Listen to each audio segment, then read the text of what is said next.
अब दोस्तों कैसे हैं आप सभी लोगों का आपके अपने चैनल में स्वागत बंधन अभिनंदन। दोस्तों आज हमसे बात करने वाले हैं सामान्य प्रबंधन पार्ट फर्स्ट की। जी हाँ दोस्तों, हम आज सामान्य प्रबंधन पार्ट एक के कुछ महत्वपूर्ण टॉपिक्स लेकर आए हैं जो आपको रूबरू कराने जा रहे हैं। जी हाँ दोस्तों, जैसा कि दोस्तों आप लोगों को पता है कि पटवारी का सिलेबस चेंज हो गया है, अब उसमें एक नया टॉपिक जुड़ गया है सामान्य प्रबंधन। उसको लेकर ही दोस्तों ये वीडियो बनाया जा रहा है। आप इस वीडियो को कंप्लीट देख लेते हैं तो आपके जो बेसिक्स हैं वो यहाँ से क्लियर होने वाले हैं और जो मेन फैक्ट हैं वो आज मैं आपको लेकर आया हूँ पार्ट फर्स्ट के थ्रू। तो दोस्तों शुरू करते हैं आज का वीडियो। इससे पहले यदि आप लोग अभी तक चैनल पर नए हैं और चैनल को सब्सक्राइब नहीं किया है तो आप लोगों से हाथ जोड़ के निवेदन है, चैनल को सब्सक्राइब जरूर कर लीजिएगा दोस्तों। तो दोस्तों शुरू करते हैं आज का वीडियो। तो दोस्तों जनरल मैनेजमेंट की बात करेंगे। सबसे पहला यहाँ पर हम टॉपिक की बात करेंगे तो समान पारिश्रमिक अधिनियम कब पारित किया गया था। दोस्तों ये लगातार पूछा जाता है कि सामान्य पारिश्रमिकी अधिनियम कब पारित किया गया। तो दोस्तों आप लोगों को याद रखना है 1976 में सामान्य पारिश्रमिकी पारित किया गया था। और उसके बाद बात करेंगे दोस्तों, दूसरा टॉपिक है वित्तीय प्रबंधन एक व्यवसाय की वह संचलनात्मक प्रक्रिया है जो कुशल प्रचलनों के लिए आवश्यक वित्त को प्राप्त करने तथा उसका प्रभावशाली ढंग से उपयोग करने हेतु उत्तरदायी होता है। यह कथन किसका है। तो दोस्तों आप लोगों को कथन बड़े आराम से देखना है और बड़े अच्छे से पढ़ लेना है, क्योंकि देखिए दोस्तों मैं आपके सामने पूरा कर रहा हूँ। कुछ देखिए प्रोनाउंसिएशन उच्चारण करने में प्रॉब्लम हो सकती है, इसलिए आपको उसको इग्नोर करना होगा। तो ये कथन किसका दोस्तों, जे.एल. मेसी का। देखिए जे.एल. मेसी का है ना दोस्तों, जे.एल. मेसी का। उसके बाद बात करेंगे नेक्स्ट। देखिए नेक्स्ट हमारा है किसी का आत्मविश्वास जागृत करना क्या कहलाता है। देखिए दोस्तों किसी का आत्मविश्वास आपको जागृत करना है तो क्या कहलाएगा, उसको कहता है दोस्तों प्रेरित करना, मोटिवेट करना। देखिए किसी का आत्मविश्वास आपको जागृत करना है तो उसको क्या कहेंगे, उसको प्रेरित कर रहे हैं या उसको मोटिवेट कर रहे हैं। उसके बाद बात करेंगे दोस्तों, इसके बाद नेक्स्ट की बात करेंगे लेखांकन की दोहरा लेखा प्रणाली किस प्रकार की पद्धति है। देखिए लेखांकन की जो लेखांकन रहता है उसका दोहरा लेखा प्रणाली की किस प्रकार की पद्धति है, वैज्ञानिक पद्धति है। देखिए दोस्तों इनमें से आपको एक या दो कथन जरूर क्वेश्चन पेपर में मिलने वाले हैं, है ना। मेन फैक्ट लिए हैं दोस्तों मैंने। विक्रेता की सूची में एक वस्तु के बारे में, देखिए दोस्तों विक्रेता की सूची में एक वस्तु के बारे में विशिष्ट विवरण क्या कहलाता है। तो उत्पाद मद, इसको क्या कहते हैं दोस्तों, उत्पाद मद कहते हैं। जो विक्रेता रहता है उसकी सूची में एक विशेष प्रकार की वितरण क्या कहलाता है दोस्तों, उत्पाद मद कहलाता है। उसके बाद नेक्स्ट की बात करेंगे नियोजन द्वारा निर्धारित लक्ष्यों की प्राप्ति के लिए किसका निर्माण आवश्यक है। देखिए दोस्तों नियोजन द्वारा निर्धारित तथ्यों की प्राप्ति के लिए किसका निर्माण आवश्यक है। तो दोस्तों इसका क्या है, संगठन का निर्माण आवश्यक है ना दोस्तों। उसके बाद करेंगे नेक्स्ट है हमारा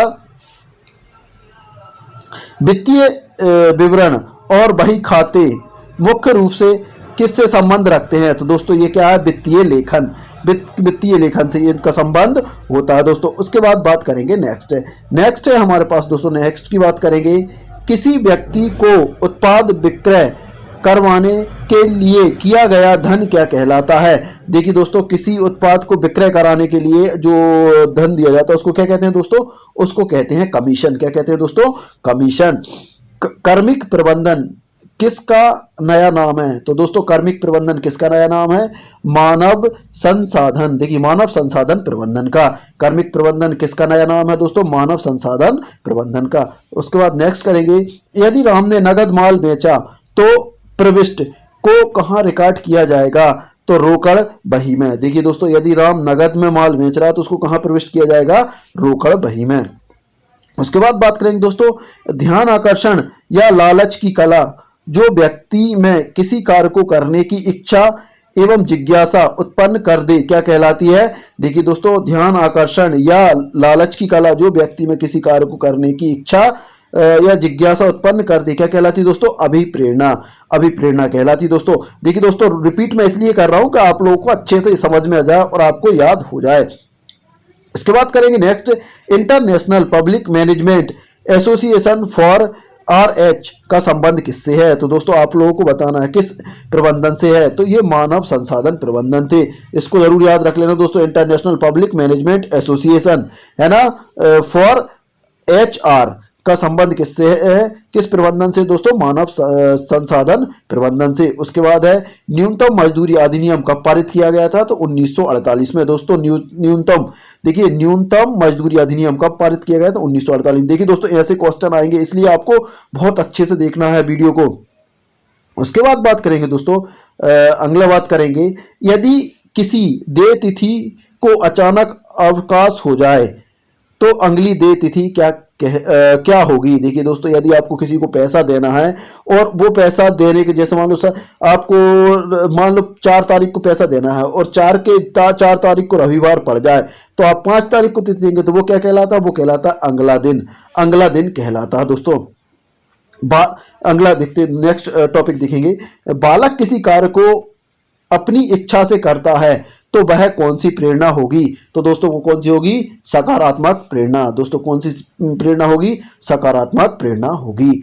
आपको कितने स्टाफ की जरूरत है और क्या उन आवश्यकताओं की पूर्ति के लिए स्वतंत्र ठेकेदारों या भाड़े पर कर्मचारियों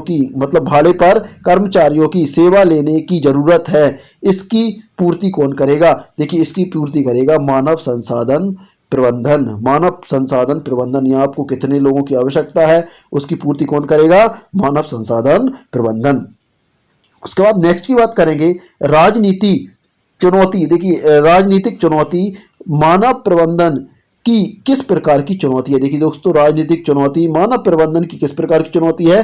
तो बाहरी चुनौती। दोस्तों कौन सी है? बाहरी चुनौती। उसके बाद बात करेंगे, किसी कंपनी ने एक अभिनेता को अपने उत्पाद के प्रचार के लिए चुना, किस प्रक्रिया का भाग है? तो ये विपणन प्रक्रिया का। देखिए दोस्तों किस प्रक्रिया का भाग है? विपणन, जो ऐड दिया जाता है। दोस्तों ऐसा ही बोल सकते हैं कि किसी अभिनेता द्वारा जो प्रसार करवाया गया है वो किस प्रक्रिया का भाग है? तो ये विपणन प्रक्रिया का भाग है।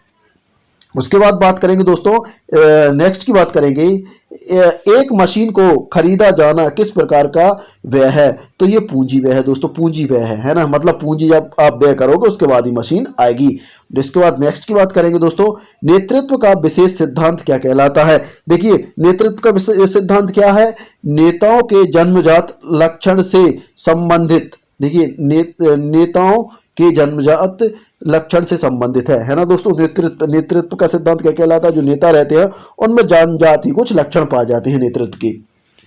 उसके बाद बात करेंगे नेक्स्ट, जब पुस्तकों के एक ही सेट में बैंक खाता रखा जाता है तो यह क्या कहलाता है? देखिए दोस्तों, जब पुस्तकों के एक ही सेट में बैंक खाता रखा जाता है तो यह क्या कहलाता है? यह दोस्तों कहलाता है संयुक्त बैंक खाता। क्या कहलाता है दोस्तों? संयुक्त बैंक खाता। दोस्तों आप लोगों को ध्यान से देखना है, किसी ठहराव के अभाव में, देखिए नेक्स्ट है दोस्तों, किसी ठहराव के अभाव में साझेदार लाभ हानि किस प्रकार बांटेंगे? समान अनुपात में। देखिए दोस्तों, आप साझा कर रहे हैं तो लाभ हानि का बंटवारा भी समान रूप में होगा दोस्तों।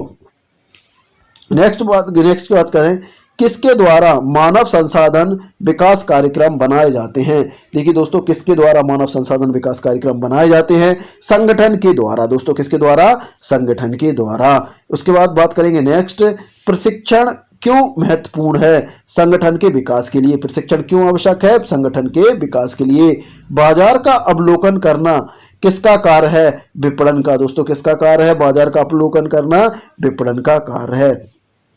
उसके बाद नेक्स्ट की बात करेंगे दोस्तों, कच्चे माल की खरीद के लिए भुगतान और बिक्री से नगद की वसूली के बीच के समय अंतराल को किस नाम से जाना जाता है? तो ये क्या जाना जाता है दोस्तों? नगद चक्रण। क्या कहलाता है दोस्तों? नगद चक्रण। एक नेता द्वारा हर परिस्थिति से ऊपर उठकर भविष्य के लिए कल्पना करने की क्षमता उसका कौन सा गुण दर्शाती है? देखिए दोस्तों, एक नेता है, उसके द्वारा परिस्थिति से ऊपर उठकर भविष्य के लिए कल्पना करना की क्षमता उसका कौन सा गुण दर्शाता है? दूरदर्शिता। दोस्तों दूरदर्शिता दर्शाता है। उसके बाद नेक्स्ट की बात करेंगे, भारतीय साझेदारी अधिनियम किस वर्ष पारित हुआ था? तो दोस्तों कब हुआ था? 1932 में। ये मोस्ट आईएमपी फैक्ट है दोस्तों, मोस्ट आईएमपी फैक्ट, इसको जरूर याद रखना। आवधिक कर्ज किस प्रकार की देनदारी है? दीर्घकालीन। देखिए दो आवधिक कर्ज रहता है मतलब एक अवधि में दिया गया, वो क्या कहलाता है दोस्तों? दीर्घकालीन देनदारी। सामूहिक प्रयास किसकी मुख्य विशेषता है? संगठन की। सामूहिक प्रयास किसकी विशेषता है दोस्तों? संगठन की। उसके बाद नेक्स्ट की बात करें, भविष्य में क्या करना है इसका पूर्व निर्धारण क्या कहलाता है? नियोजन या प्लानिंग। दोस्तों नियोजन या प्लानिंग कहलाता है। नेक्स्ट की बात करेंगे, नियोजन का उद्देश्य निश्चित है या अनिश्चित? तो दोस्तों नियोजन का उद्देश्य जो रहता है वो निश्चित रहता है। ईएसओपी का संबंध किससे है? देखिए ईएसओपी का संबंध किससे है? तो दोस्तों मानव संसाधन प्रबंधन से। मानव संसाधन प्रबंधन से। ये आपको मोस्ट आईएमपी, इसको ध्यान रखना है दोस्तों। उसके बाद बात करेंगे दोस्तों, नेक्स्ट है संगठन को सत्ता का औपचारिक ढांचा किसने कहा? देखिए दोस्तों संगठन को सत्ता का औपचारिक ढांचा किसने कहा? लूथर गुलिक ने कहा। देखिए लूथर गुलिक ने कहा, ठीक है ना दोस्तों। उसके बाद नेक्स्ट की बात करेंगे, वस्तु या सेवा के उपभोग में इकाई वृद्धि करने पर प्राप्त होने वाले लाभ को क्या कहा जाता है? वस्तु या सेवा की सीमांत उपयोगिता। वस्तु या सेवा की सीमांत उपयोगिता। नेक्स्ट की बात करेंगे दोस्तों, प्रबंधकों द्वारा सर्वोत्तम विकल्प का चुनाव करना क्या कहलाता है? निर्णयन। दोस्तों निर्णयन कहलाता है। उसके बाद बात करेंगे नेक्स्ट दोस्तों, उच्च अधिकारियों द्वारा नियोजित व्यवहार क्या कहलाता है? देखिए उच्च अधिकारियों द्वारा जो नियोजित व्यवहार होता है उसको क्या कहते हैं? औपचारिक संगठन। औपचारिक संगठन कहलाता है दोस्तों। स्टॉक किए गए माल के आधार पर प्रतिशत की विशिष्टता को कौन दर्शाता है? इन्वेंटरी। दोस्तों क्या कौन दर्शाता है? इन्वेंटरी दर्शाता है। नेतृत्व की पुरानी विचारधारा नेता के विषय में क्या कहलाती है? तो दोस्तों क्या कहलाती है? नेता जन्म लेते ही तैयार नहीं किए जाते। देखिए नेतृत्व की पुरानी विचारधारा नेता के विषय में क्या कहलाती है? कि देखिए दोस्तों नेता जन्म लेते ही तैयार नहीं किए जाते, है ना दोस्तों। जन्म से कोई किसी को तैयार नहीं किया जाता। उसके बाद बात करेंगे नेक्स्ट दोस्तों, देखिए दोस्तों वीडियो बड़ा हो रहा है लेकिन काफी महत्वपूर्ण फैक्ट हैं, इसलिए इन फैक्टों को मैं पूरा करने की कोशिश कर रहा हूं। विपणन में किसकी प्रक्रिया सबसे महत्वपूर्ण मानी जाती है? तो दोस्तों इसकी क्या है? विपणन में किसकी प्रक्रिया सबसे महत्वपूर्ण मानी जाती है? तो ग्राहक की, है ना दोस्तों। उसके बाद नेक्स्ट देखेंगे, संपत्ति को व्यवसाय में किस उद्देश्य हेतु रखा जाता है? आगमन उपार्जन हेतु। आगमन उपार्जन हेतु। नेक्स्ट की बात करेंगे दोस्तों, एक निश्चित अवधि में सुनिश्चित एवं सुपरिभाषित सामाजिक आर्थिक लक्षणों की प्राप्ति के लिए देश में उपलब्ध आर्थिक संसाधनों का विवेकपूर्ण ढंग से समन्वय एवं नियंत्रण किया जाता है। क्या कहलाता है दोस्तों? आर्थिक नियोजन। आर्थिक नियोजन कहा जाता है दोस्तों। लोक सेवा आयोग किस प्रकार की प्रबंधन का रूप माना जा सकता है? तो मानव संसाधन प्रबंधन। देखिए दोस्तों मोस्ट आईएमपी है, लोक सेवा आयोग किस प्रकार के प्रबंधन का रूप है दोस्तों? तो मानव संसाधन प्रबंधन। नेक्स्ट की बात करेंगे, वित्तीय विपणन किसका भाग है? तो लेखांकन का। दोस्तों वित्तीय विपणन किसका है? लेखांकन का। उसके बाद करेंगे बात दोस्तों, विपणन का मुख्य बिंदु किसे कहा जाता है? ग्राहक को। देखिए दोस्तों विपणन का मुख्य बिंदु किसे कहा जाता है दोस्तों? ग्राहक को कहा जाता है। प्रत्येक उच्च अधिकारी अपने अधीनस्थों को कुछ शक्तियां और कार्य सौंपते हैं ताकि अधीनस्थ कर्मचारी प्राप्त सत्ता के आधार पर अपने कर्तव्यों का पालन कर सके। यह पद सोपन का कौन सा गुण है? तो दोस्तों ये क्या है? सत्ता का प्रत्यायोजन। प्रत्यायोजन दोस्तों सत्ता का क्या है? प्रत्यायोजन।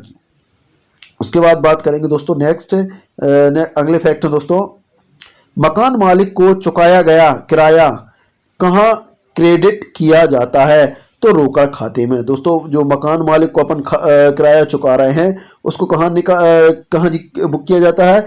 कहाँ दर्शाया जाता है? तो रोकड़ खाते में। किसी साझेदारी संलेख में ऋण पर ब्याज के विषय में कोई बात ना लिखी हो तो ऋण पर कितने प्रतिशत ब्याज दिया जाता है? 6%। देखिए दोस्तों यदि कहीं भी ऋण के बारे में नहीं लिखा तो उस पर कितना ब्याज दिया जाएगा दोस्तों? 6% दिया जाएगा। उसके बाद नेक्स्ट है, अभिप्रेरणा व्यक्तियों की दशा का वह समूह है जो निश्चित उद्देश्यों की पूर्ति के लिए निश्चित व्यवहार को स्पष्ट करती है। कथन किसका दोस्तों? यह वुडवर्ड्स का है, यह वुडवर्ड का है दोस्तों। ब्रूम ने अभिप्रेरणा का कौन सा सिद्धांत प्रतिपादित किया है? प्रत्याशा सिद्धांत। दोस्तों प्रत्याशा सिद्धांत ब्रूम ने अभिप्रेरणा का पारित किया है। जहां पर प्रबंध का कौशल उच्च स्तर पर होता है वहां क्या संभावना बनती है? दोस्तों सतत विकास की। दोस्तों किसकी बनती है? सतत विकास की।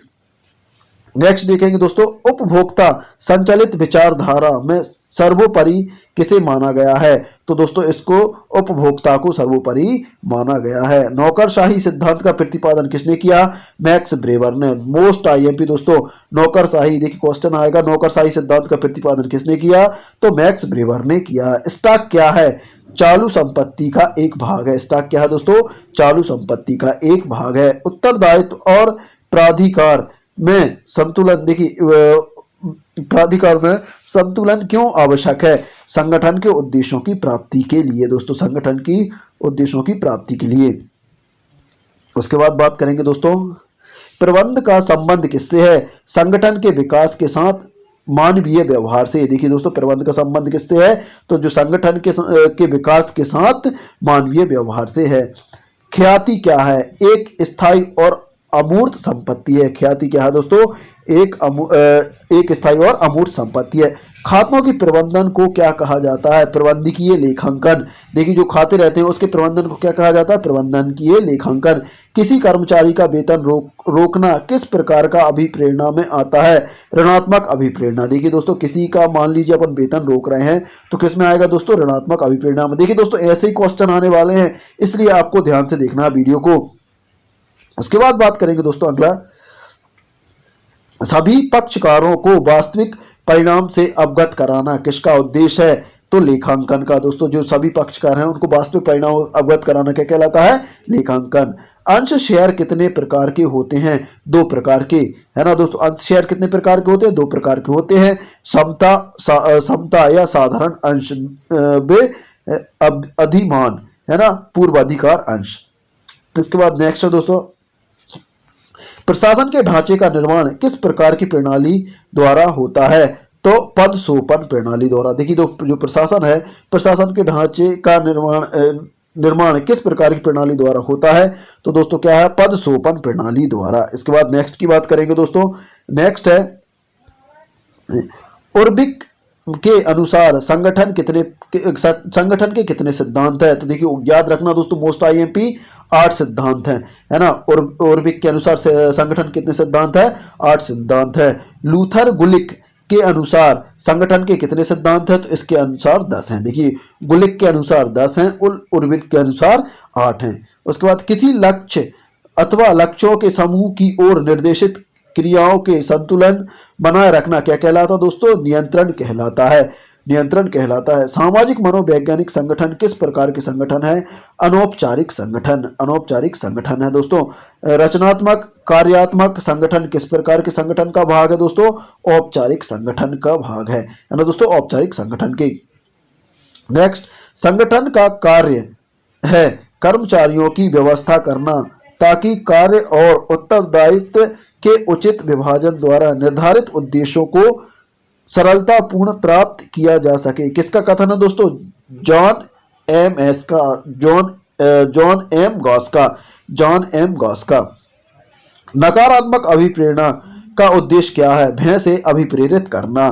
दोस्तों नकारात्मक अभिप्रेरणा का उद्देश्य क्या है? भय से अभिप्रेरित करना। प्रबंध किए कार्यों की सफलता कुशल संचार पर निर्भर करती है। यह कथन किसका है? ये कथन किसका दोस्तों? थियो हेमन का। थियो हेमन का मोस्ट आईएमपी है दोस्तों ये भी। इसके बाद बात करेंगे दोस्तों नेक्स्ट की बात करेंगे दोस्तों, जब व्यवसाय में, देखिए दोस्तों नेक्स्ट, जब व्यवसाय में लेन देन हेतु इलेक्ट्रॉनिक तरीका प्रयोग किया जाता है यह क्या कहलाता है? तो ये ई कॉमर्स कहलाता है दोस्तों। जो आजकल उपयोग हो रहा है उसको क्या बोलते हैं दोस्तों? E commerce. इलेक्ट्रॉनिक तरीका मतलब मोबाइल के द्वारा, है ना दोस्तों। विपणन प्रबंधन की, देखिए विपणन प्रबंधन की विचारधारा का जन्म किस देश में हुआ? तो ये दोस्तों मोस्ट आईएमपी है, ये अमेरिका में हुआ, है ना। प्रबंधन का कौन सा कौशल कर्मचारियों को प्रेरित करता है? अंतर व्यक्तिक, देखिए अंतर व्यक्तिक जो रहता है वो कर्मचारियों को प्रेरित करता है। मानव संसाधन का नेक्स्ट देखेंगे, मानव संसाधन प्रबंधन किस रूप में कार्य करता है? तो शीर्ष प्रबंधन और कर्मचारियों के समन्वय के रूप में, देखिए शीर्ष प्रबंधन और कर्मचारियों के समन्वय प्रबंधन के रूप में। नेक्स्ट, किसी वस्तु के मूल्य निर्धारण को मुख्य रूप से कौन सा तत्व प्रभावित करता है? तो दोस्तों इसका क्या है? मांग, है ना दोस्तों, इसका कौन सा है? मांग है। TQM का फुल फॉर्म क्या है? Total quality management. देखिए दोस्तों मोस्ट आईएमपी, ये आप लोग को फुल फॉर्म याद रखना है। B2B का फुल फॉर्म क्या है? बिजनेस टू बिजनेस, दोस्तों बिजनेस टू बिजनेस। उसके बाद नेक्स्ट है, प्रबंध किस प्रकार का प्रयास है? सामूहिक। प्रबंध किस प्रकार का प्रयास है दोस्तों? सामूहिक प्रयास है। उसके बाद नेक्स्ट की बात करेंगे दोस्तों। देखिए दोस्तों टॉपिक काफी बड़ा है, इसलिए मैं एक पार्ट थोड़ा सा बड़ा रहेगा, 30 मिनट के लगभग ये पार्ट होने वाला है, इसलिए आप लोग ध्यान से देखें। किसी कर्मचारियों को वेतन के अतिरिक्त पुरस्कार स्वरूप राशि प्रदान करना क्या कहलाता है? तो दोस्तों उसको क्या कहते हैं? प्रोत्साहन कहलाता है। देखिए पुरस्कार राशि जो प्रदान की जाती है उसको प्रोत्साहन राशि कहते हैं। सब एक के लिए, नेक्स्ट है, सब एक के लिए और एक सबके लिए क्या दर्शाता है? सामूहिक उत्तरदायित्व। देखिए सब एक के लिए और एक सबके लिए क्या दर्शाता है? सामूहिक उत्तरदायित्व दर्शाता है। अचानक से किया गया परीक्षण किसका एक स्वरूप है? तो नियंत्रण का एक स्वरूप है दोस्तों। अचानक से जो परीक्षण किया जा रहा वो किसका है? नियंत्रण का एक स्वरूप है। विज्ञापन भर्ती का कौन सा स्रोत है? बाह्य स्रोत। देखिए जो विज्ञापन दिया जाता है वो भर्ती का कौन स्रोत है? बाह्य स्रोत है। सर्वप्रथम प्रशासन और प्रबंधन में किसने अंतर स्पष्ट किया था? ओलिवर सेल्डर ने। दोस्तों ओलिवर सेल्डर ने सबसे पहले इसमें अंतर स्पष्ट किया था। व्यवसाय की सफलता या असफलता के लिए कौन उत्तरदायी रहता है? तो दोस्तों प्रबंधन। ये जो व्यवसाय रहता है उसकी सफलता और असफलता के लिए कौन उत्तरदायी रहता है? तो प्रबंधन रहता है। प्रबंधन की संपूर्ण ढांचे की नींव क्या है? संगठन। देखिए प्रबंधन के संपूर्ण ढांचे की नींव क्या कहलाती है दोस्तों? संगठन कहलाती है। नेक्स्ट है, चयन प्रक्रिया का अंतिम चरण क्या कहलाता है? प्रत्यादेश। दोस्तों चयन जो प्रक्रिया रहती है उसका अंतिम चरण क्या कहलाता है? प्रत्यादेश कहलाती है। किस सिद्धांत के संगठन का आविष्कार पिरामिड की तरह दिखाई देता है? देखिए पद सोपन सिद्धांत। पद सोपन सिद्धांत का जो आकार रहता है वो पिरामिड की तरह दिखाई देता है। नेक्स्ट, जब संस्था की भविष्य में आय निश्चित या नियमित हो जाए क्या निर्मित किया जाता है? तो ऋण पत्र या ब्रांड, है ना, ऋण पत्र व ब्रांड। इसके बाद नेक्स्ट देखेंगे दोस्तों। देखिए दोस्तों वीडियो बड़ा हो रहा है लेकिन काफी महत्वपूर्ण है ये वीडियो, है ना। इससे कम से कम 1 या 2 क्वेश्चन आपको बिल्कुल 100% मिलने वाले हैं, इसलिए आपको वीडियो को शुरू से लेकर अंत तक जरूर देखना है। यह देखा जाता है कि योजना के अनुसार चल रहा है या नहीं किस कार्य का है? नियंत्रण का। यह देखना कि कार्य योजना के अनुसार चल रहा है या नहीं, ये क्या कहलाता है दोस्तों? नियंत्रण का एक हिस्सा है। नेक्स्ट है, राष्ट्रीय हित के स्थान पर स्थानीय हित किस व्यवसाय को दर्शाता है? विकेंद्रीय व्यवसाय। विकेंद्रीय व्यवसाय दर्शाता है। भविष्य की क्रिया का वर्तमान में अनुमान लगाना क्या कहलाता है? नियोजन। देखिए जो भविष्य की क्रियाएं हैं उनका अनुमान लगाना, वर्तमान अनुमान लगाना, वो क्या कहलाता है दोस्तों? नियोजन कहलाता है। क्रियात्मक फोरमैनशिप का सिद्धांत किसने दिया? तो ये टेलर ने दिया दोस्तों। जो क्रियात्मक फोरमैनशिप का जो सिद्धांत किसने दिया? जो टेलर ने दिया। पर्यवेक्षीय प्रबंधन प्रबंधन के किस स्तर पर होते हैं? तो सबसे निचले स्तर पर। दोस्तों किस पर होते हैं? सबसे निचले स्तर पर। पर्यवेक्षकीय प्रबंधनों को अन्य किस नाम से जाना जाता है? तो प्रथम श्रेणी प्रबंधन। देखिए जो पर्यवेक्षक प्रबंधन को अन्य किस नाम से जाना जाता है दोस्तों? प्रथम श्रेणी प्रबंधन। तकनीकी तथा नैतिक मापदंडों के अनुसार कार्य करता है प्रबंधन। देखिए तकनीकी और नैतिक मापदंडों के अनुसार कार्य कौन करता है दोस्तों? प्रबंधन करता है। उसके बाद करेंगे नेक्स्ट, कार्य शासकीय हो या अशासकीय किसके अभाव में सफल नहीं हो सकता? संगठन के अभाव में। देखिए चाहे शासकीय हो या अशासकीय, यदि संगठन नहीं है तो वो काम सफल नहीं हो सकता। इसके बाद नेक्स्ट की बात करेंगे दोस्तों, संगठन प्रशासन की कौन सी प्रक्रिया है? पूर्व प्रक्रिया। देखिए संगठन प्रशासन की कौन सी प्रक्रिया है? कौन सी प्रक्रिया है? तो पूर्व प्रक्रिया है।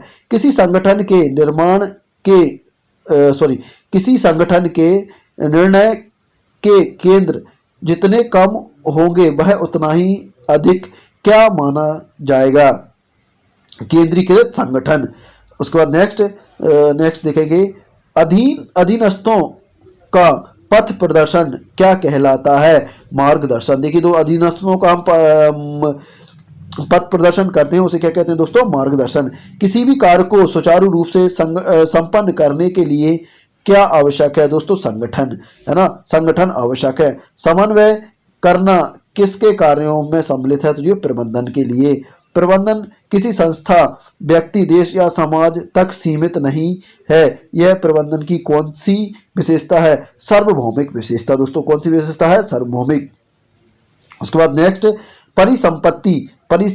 परिसंपत्ति एवं देनदारियों का विवरण किस में लिखा जाता है? देखिए जो परिसंपत्ति रहते हैं और देनदारों की जो रहता है वो किस में लिखा जाता है? तुलन पत्र में। तुलन पत्र में। देखिए ऐसे क्वेश्चन आएंगे दोस्तों, मोस्ट आईएमपी है ना। पिछले बार जो पंचायती राज व्यवस्था था उसमें भी ऐसे क्वेश्चन पूछे गए थे पटवारी में, इसलिए आप लोगों को ध्यान से पढ़ना बिल्कुल। उसके बाद देखेंगे नेक्स्ट, प्रबंधन का विशिष्ट अध्ययन इसे क्या बनाता है? एक पेशा। प्रबंधन का जो विशिष्ट वो रहता है उसे क्या बनाता है? एक पेशा बनाता है।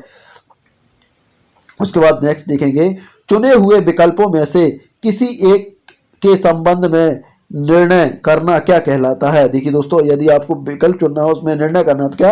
निर्णायन, मतलब निर्णायन, आप निर्णय ले रहे हैं।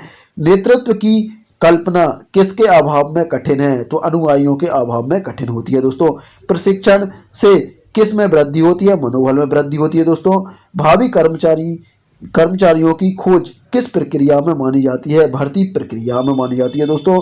किसी ठेकेदार के माध्यम से भर्ती हो तो वह क्या कहलाती है? प्रत्यक्ष भर्ती कहलाती है दोस्तों।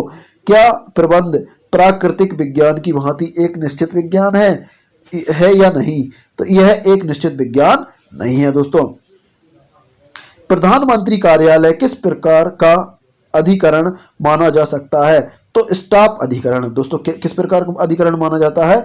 स्टाफ अधिकरण। जब कोई कंपनी हानिग्रस्त होती है तो ब्रांड धारकों को ब्रांड पर ब्याज का भुगतान करना अनिवार्य है या नहीं?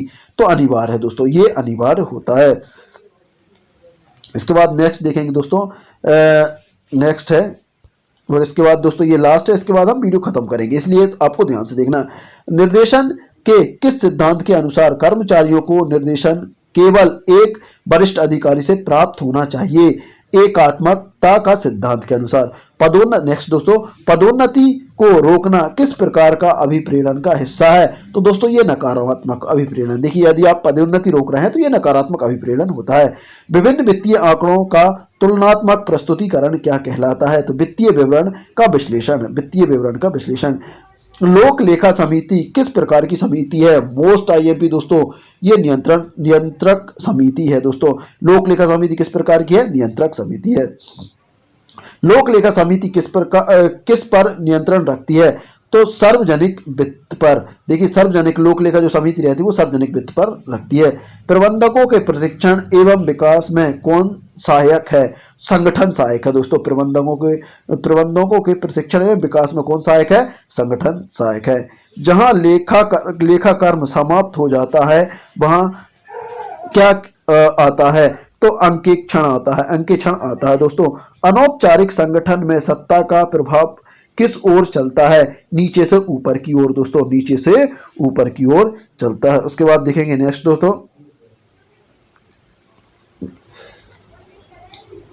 अनौपचारिक संगठन में सत्ता का प्रभाव किस ओर चलता है? ऊपर से नीचे ओर।